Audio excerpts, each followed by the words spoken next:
The media hype, the overvalued recruiting classes, and the computer polls for what seemed like the nth year in a row all placed their hands on top of each other and faked out the entire college football world into believing the lie that again is seemingly sold every stinking year that Texas was back, that they would have an offense that was among the nation's elite, that they would have a defense that is better than anything seen in the Big 12, and it just didn't happen. It was a fantasy from the beginning. And even though Texas had the toughest strength of schedule according to Sports Reference and a top 25 strength of schedule according to ESPN, they played a lot of tough competition. Their 5 losses were by a touchdown or less. They only lost to Alabama by 1 point. They won 8 games, and they had a top 30 scoring offense and defense. That's not elite. That isn't even great. That's good. And Texas is on the right track. And 2022 showed that. But again, the media, the preseason polls, the recruiting classes that are very overvalued in year one, but underrated and undervalued in years following that. They're often forgotten after the first year. And surprise, surprise, impact freshmen are rare, but for whatever reason, everyone thinks that, that every freshman who's highly rated is going to step on campus and have an immediate impact. I'd call that the Texas A&M effect. Everyone thought Texas A&M would be a top 10 team, whether they like to admit it or not because of their returning production or starters, which they didn't have many entering 2022, but because of their historically great recruiting class, which is just lunacy in itself. If you're a Longhorn listening to this, I think you are way far and above the dumpster fire that is Texas A&M. Speaking of Texas, I think that this season they will be back. I know it's funny to say because a year ago I was talking about how they weren't, and I thought that they were overvalued. But this is the beauty of building a foundation, of making sure that the blocks are perfectly level, that there are no holes in the concrete filling, that the insulation is aligned properly and installed, that every bit of craftsmanship is as close to perfection as it possibly can. It may not be a fast rebuild back to greatness. You may not get that instant gratification, but through discipline, through hard work, through many things, that delayed gratification will compound upon itself, and you will build something great. Through hard work, through dedication, through some things just lining up correctly that are outside of your control, and by working smarter and not always harder, I think Texas is peaking. They're on the rise, and they're one of the few teams who I think can realistically win the Big 12. I think last year showed us that they are in a better position than Oklahoma. Last year showed us they can compete with the best of the best. Just look at the fact that they played it close with Washington, Alabama, Kansas State, Texas Christian. I mean, just look at those. Oklahoma State, they played them close. They nearly beat that team, and that was before they collapsed, because when they had a healthy Spencer Sanders, that Oklahoma State team was actually good. Of course, when Spencer Sanders got injured, the entire house of cards fell, burned, and Kansas State beat them by 50. But I digress. I think Texas is back. Watching this team in 2022, when they dealt with injuries, whether it was Quinn Ewers in the first half of the season, he was out for a lot of that. If he was healthy during the Bama game, many would argue that, well, they might have beaten Alabama, and they for certain would have beaten Texas Tech. Isaiah Nair, as we all know, he was injured for 2022, supposed to be a huge impact player. Unfortunately, got injured and was out for the season during preseason fall 2022 camp. Him, Adonai Mitchell, Jordan Whittington, Xavier Worthy, Jonte Cook. That right there is a fantastic wide receiver room. I guess this is where we're going to start, is just talking about skill position talent, which is one of the reasons why a lot of people were high on Texas in 2022. Unparalleled skill position talent. Bijan Robinson, he won the Doak Walker Award. As a Michigan fan who watched Blake Corum play, watched Chase Brown play, watched Muhammad Ibrahim play, looking at Bijan from just a statistic standpoint, best running back statistically, watching him in 2021 limitedly and also in a limited fashion in 2022. But from what you did watch and see, great receiving back, great running back, overall elite running back with NFL level talent. From an unbiased, objective point of view, best running back in the nation. And then if Isaiah Nair was healthy, pairing him with Jordan Whittington, Xavier Worthy, and Jatavion Sanders, who just emerged as a sophomore, had over 600 receiving yards, 5 receiving touchdowns, might be one of the best tight ends in the country in 2023. That combined with Bijan Robinson and the mystery that was Quinn Ewers, because everyone assumed he'd play from the range of average to elite. There was a wide range of where he could play. Because he was not a true freshman, but a freshman, and he exited high school early, so in a certain sense you could think of him as a true freshman. Coming into Texas, young, new system, you might think he'll struggle in year one, kind of has to go through the growing pains, but 5-star QB, 1.0 ranking out of high school, you also think that with a genius play caller like Steve Sarkisian and a good offensive line and elite skill position talent, that he could thrive and that he could be a top 15, top 10 QB. He ended up playing closer to average, closer to what I would say is his floor than to his ceiling, but again, dealt with injuries, year one at Texas, new system, it's not that big of a deal. Texas returns their entire offensive line. They return their starting tight end. They return their wide receivers and make the wide receiver room deeper and better by adding a Donnie Mitchell from Georgia. They, of course, lose Bijan Robinson, Roschon Johnson at running back, Jonathan Brooks, Keelan Robinson. Those look to be the starting two at running back. Jaleel Billingsley, who barely played, if at all, at tight end, he's also leaving. So Texas, look, they return a lot on offense, and they have staff continuity there. Texas is, on offense, they are third in S&P returning production rankings. Third nationally.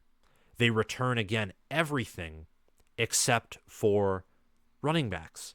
And running back rushing yards are only 6% of Bill Connolly's formula for offensive returning production. So according to Bill Connolly's formula, Texas's offense is going to take a leap, a big leap forward.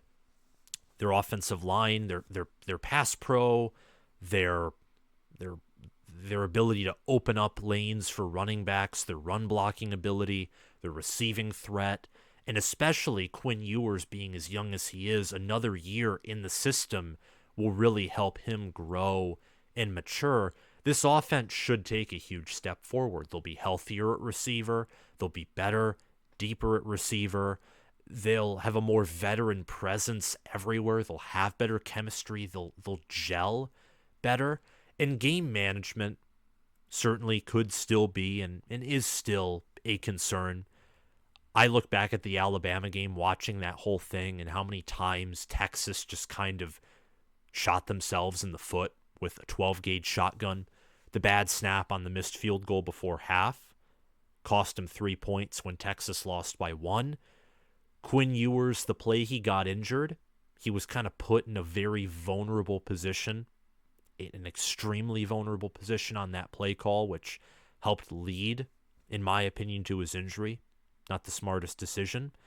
And there were some other things as well. Blowing a big lead to Oklahoma State would be another thing.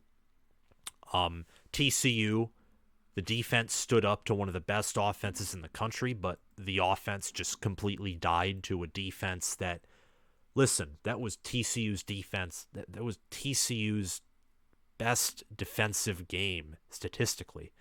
They only allowed 10 points, and 7 of those points were from a fumble recovery for a touchdown. Texas had no offensive touchdowns that entire game against a defense that was ranked outside of the top 90 in scoring defense.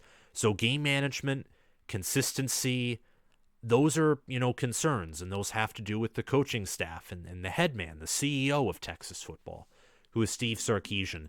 But from an offensive returning production standpoint, and that's the area where Sarkisian is a specialist and a genius, is on offense, Texas looks fantastic. And defensively, they're 15th in returning production. And they return a lot of guys on the defensive side of the football. Overall, they're 19th in returning production, number 3 on offense, 15th on defense. Notable schools that are ahead of them in returning production are Florida State and Michigan. Kansas is the only Big 12 team ahead of them in returning production. Notable teams who are behind Texas in returning production: Oklahoma, Alabama, who Texas travels to play in the month of September, and there are other schools as well. Kansas State, Texas Christian, Big 12 schools who ranked ahead of Texas this past season. They're losing a lot more than Texas is, and they're not recruiting at the same level to replace those guys. Now, Texas Christian and Kansas State are bringing in, to my knowledge, more bodies in the transfer portal, more transfer portal players than Texas is. But Texas, with the amount they return on offense and even defense, and the fact that they're bringing in top 10, top 5 balanced recruiting classes, they don't exactly need to use the portal as much as those other teams to reload at all. And while Texas is the leader in production metrics, again, most of their foes lose several key players. It's crazy. I mean, Alabama, this might be the first year where Alabama is ranked outside of the top 2 or 3 or even 4. They could be ranked outside the top 4, and it would be logical to do so. They are in the bottom 15 of returning production. They have questions at quarterback with Jalen Milroe. Running back is probably the most sure position out of all of them, would be running back. Jace McClellan, love him. I think he's going to excel there. But wide receiver, Jermaine Burton, who else is there? And Burton isn't any elite wide receiver to be known. Cameron Latu's departing. The offensive line for Alabama has been subpar over the past 2 seasons. And the defense? Pete Golding is gone. Kevin Steele, who is not a very good defensive coordinator, and I think is just a placeholder for the Crimson Tide, is coming in. And they lose Will Anderson and the majority of their defense. Texas has a very realistic chance of walking into Bryant-Denny Stadium and winning. And Oklahoma, complete, utter disaster defensively. Not the greatest offensively. They return less than Texas does. TCU loses their entire roster, who was primarily seniors and juniors, though that is a road game, and it is a rivalry that TCU has controlled over the past decade, so got to be careful there. There's Kansas State, too. And then all of their other teams that they're facing: Texas Tech, Iowa State, BYU, Houston, Baylor, Rice. The only teams that have more returning production than Texas who they face are Kansas and Wyoming, who are far inferior by star talent and are home games.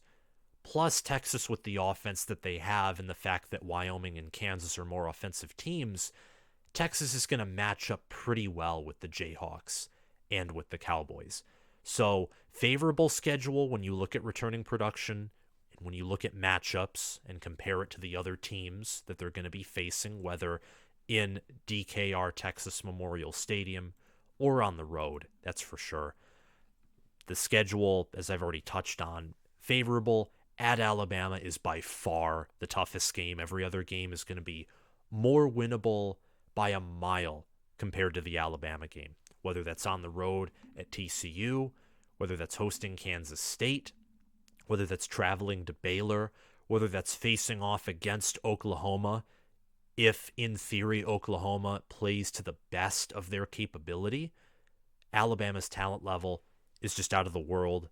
Plus, it's a road game against Steve Sarkisian's former employer in Nick Saban, who has a fantastic record against former assistants. The quarterback and defensive play should steadily improve through practice, and I think, just my theory here, just a feeling, it might be rough or it might not be exactly as expected or desired at the beginning of the year, just because, look, Ewers is still young. Ewers last season, later in the year after that injury, was still not himself.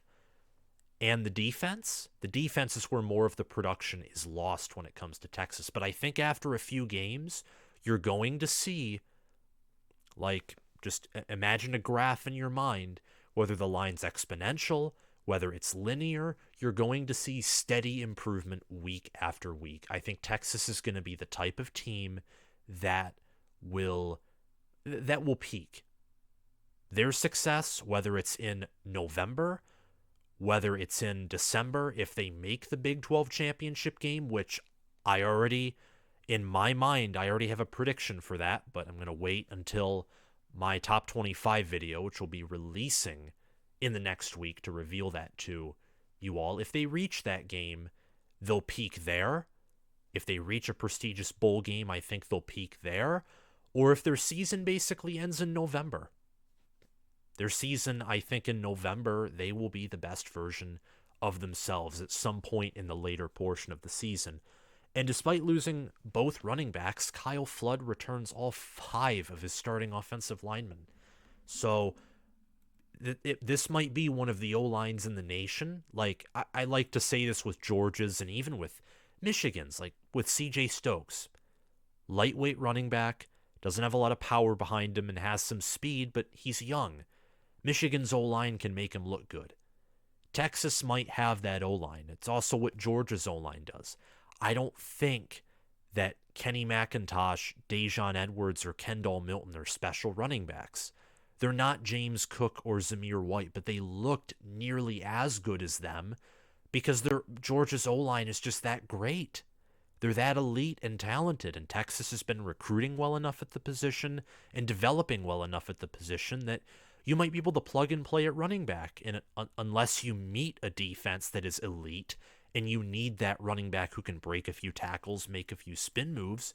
Your running backs, it might not matter against every other team but that one, and you will likely only face that one team if you reach the college football playoff. There are not many defenses in this modern era of college football that are that good, that where you, with an elite O-line, require an elite running back to be paired with that elite O-line to run the football. If you have an elite O-line, it makes running the football that much easier. Just from a Big Ten perspective, ask Kenneth Walker. Elite running back, had an below average, maybe average at best O-line, and when he faced certain defenses, it didn't matter that he was elite. He couldn't do anything. He could not do anything because his offensive line wouldn't permit it. And finally, the Longhorns return all their starting wide receivers. That unit, I think, will be the second best in the nation, only second to Ohio State's. And if you've watched this channel, or if you just watch college football, you know that there is a reason for that. They return Marvin Harrison Jr. and Emeka Egbuka, who are both 1,000+ yard receivers. No one on Texas's roster, no Texas receiver, had more than 1,000 receiving yards. Their leader was Xavier Worthy. He had 760 receiving yards and 9 receiving touchdowns. Jatavion Sanders was second in receiving touchdowns with 5. Jordan Whittington was second in receiving yards with 652. They returned tons of production at wide receiver. Them, Ohio State, and I'd say Washington and like the Tier 1B, Texas and Ohio State in the Tier 1A. Those are going to be some elite wide receiver rooms. It'll be hard for any secondary to stop these guys. And it's impressive. It honestly is impressive. The way Texas has been recruiting, utilizing the portal, the way Sark schemes his offense altogether. I think that this Texas team legitimately has a preseason claim to be Big 12 title contenders. Now, college football playoff, I still think it's too early for that.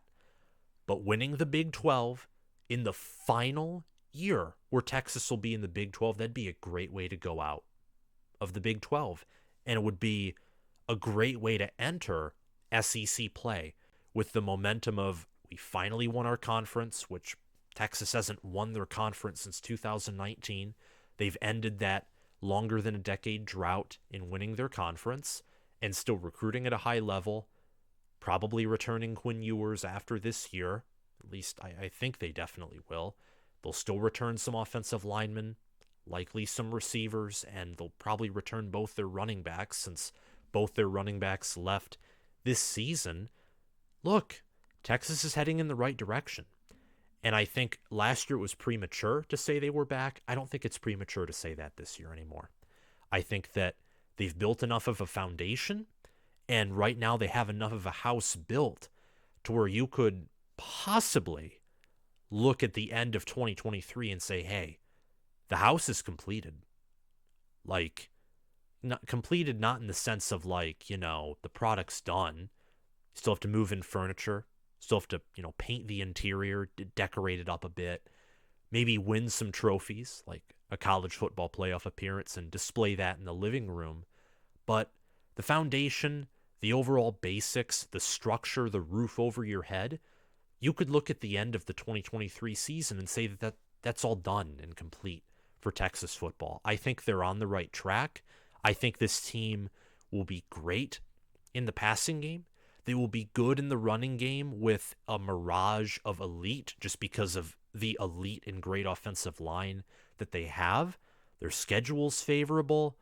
They return a lot of experience and production, so you're not going to have any green mistakes, which I think will lead to better game management, because game management, a lot of it's on the coaches, but the players and coaches can always help each other a little more, and having guys with more experience who know the system that Sark wants to run better and who have a whole other year to learn that and more firmly grasp it, that's certainly going to help a lot.